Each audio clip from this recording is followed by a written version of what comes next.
سورہ یاسین کے اندر اللہ تعالیٰ جل شانہ نے جو مضمون بیان فرمایا، بنیادی مضمون آخرت کا اثبات ہے۔ اور جب کوئی شخص فوت ہونے لگے تو اس کے سامنے سورہ یاسین پڑھی جاتی ہے۔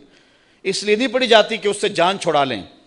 بلکہ سورہ یاسین سے ایمانی لیول بڑھ جاتا ہے، تیقن میں اضافہ ہو جاتا ہے، آخرت کا عقیدہ پختہ ہو جاتا ہے۔ اس لیے حکم دیا گیا کہ اس کے سامنے سورہ یاسین پڑھو کہ جب رب کے حضور پیش ہو رہا ہو تو اس کے عقیدے میں پختگیاں پیدا ہو جائیں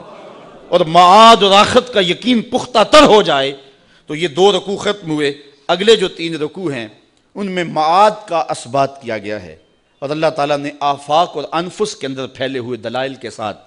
حضرت انسان کو بتایا ہے کہ تو رب کو کیسے بھول سکتا ہے، کیسے اس کا انکار کرتا ہے۔ تیرے وجود میں بھی دلیلیں ہیں، اگنے والے سورج میں بھی دلیلیں ہیں، اور زمین کا کلیجہ چیر کے نکلنے والے سبزے میں بھی دلیلیں ہیں، پھول کی پتی کے رنگوں میں بھی دلیل ہے، اس کے اوپر پڑی ہوئی شبنم کے قطرے میں بھی دلیل ہے، اور پھر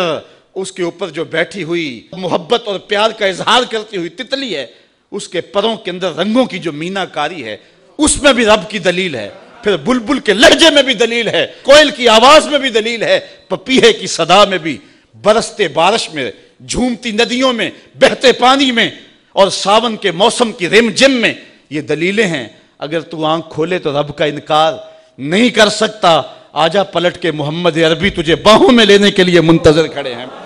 اور تو ایمان کی بہاریں اور ایمان کے اجالے پر